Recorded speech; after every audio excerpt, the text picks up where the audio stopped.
Alright guys, Easy Amateur Radio here with the Uniden CMX 760. This is considered their Bearcat off-road radio. I've done some videos in the past about it, and right now I think this is the most versatile and practical radio in 2025, but I'll have a standalone video for that. Today it's just a simple unboxing. I don't really do a whole lot of unboxings, but today this is what we're going to look at.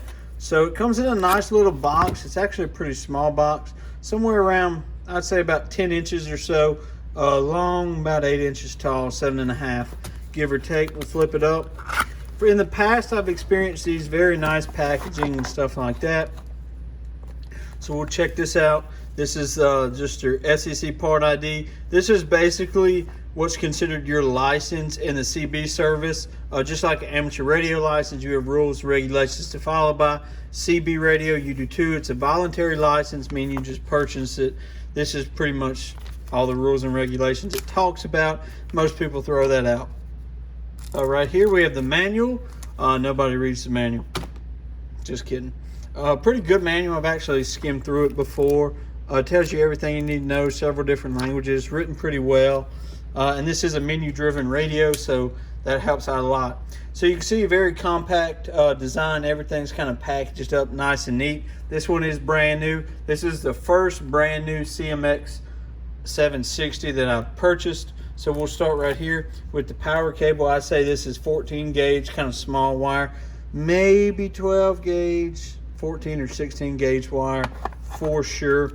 We're going to set things off to the side, might be out of frame over here, but I'll keep the main thing over here. So next up you have your microphone. Comes in this nice packaging right here. There's your microphone, really nice. We'll go ahead and take it out. This is going in my Tacoma, so it's ready to rock. And we'll go ahead, look at that. Nice, good construction. It is plastic, but it feels nice in your hand. Has all your controls, your speaker right there. I'd say this speaker is about the quality of a Baofeng speaker. It's not great. And then there is your Ethernet port right there, cable. So we'll set this dude right up there so he's still in the shot. Underneath that we have these side rails. These mount on the body for the quick connect mounting bracket. Here's an extra Cat Ethernet cable with an adapter, so you can remote head mount this, so the body of the radio can be way further back. That's my favorite part about this radio, honestly, is being able to use a remote head on it. And this right here is just protecting the power cable on the actual radio.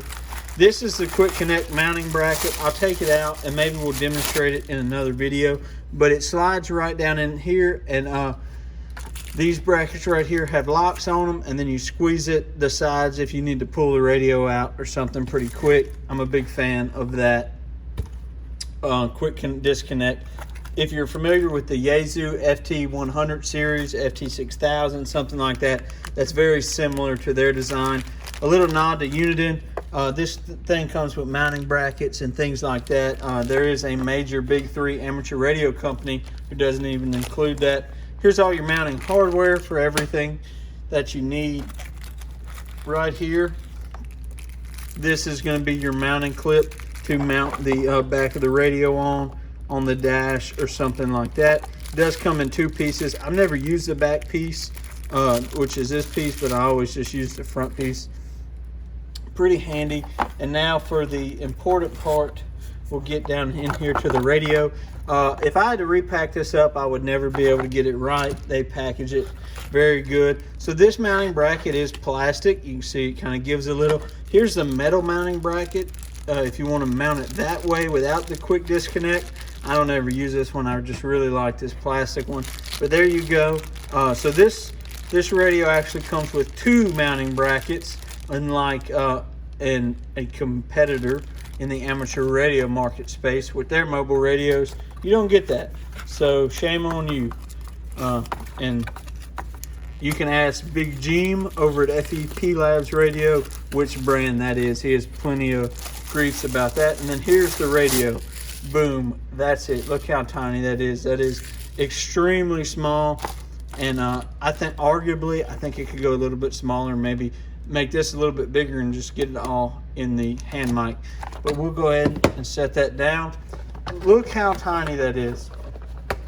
So For reference, if you're interested in my pocket-sized series, there you go. That is the same height as a Baofeng, the universal measurement standard in amateur radio in 2025. We'll set it on top. It's the same height and width of the Baofeng. It is going to be roughly 1, 2, 3, 4 inches from heatsink to the front of the radio by 1, 2, 3, 4, 4 by 4. There you go. So not only is it off-road for 4x4 vehicles, it measures 4 inches by 4 inches. We'll go ahead and turn this on. This Ethernet jack way down in here, maybe you can see a little bit better if I bring it closer. No, you can't. That's how deep it is. It's way down in there. I am not going to put this this little grommet on there just yet because I want to take this out, but I do want to show you how to simply get this radio up and running. Boom, there you go with that. This is how simple this is. And then we will plug a power cable into there. If I can figure out which way it goes, kind of like a USB. You kind of got to put it in there a few times to get it to figure it out. And now we'll get the end leads, clip them on to the right things right here. And I really like this radio. I've said it before, I'll say it again. I think this is the most practical radio on the market today in 2025. If some other company wants to send me a radio that they think is more practical, let me know. I'd love to review it. But here we go, and power on for the first time, CMX 760. So we just flipped the switch, we have power, and we will turn it on. There we go, nice and clear. I already like that. I might go with the red on this one just because that matches the colors on the interior of my Tacoma. So we want to go back to clear. It comes factory with that beep on, and this is probably how I'm gonna keep it. Man, a slick looking radio. Really nice radio. And for all of you that are hanging out to watch, let's go ahead and peel this off. Wow, there you go, guys. Easy amateur radio, the Uniden Bearcat Off-Road CMX 760, my favorite radio on the market today for practical use. 73 guys, thanks for watching.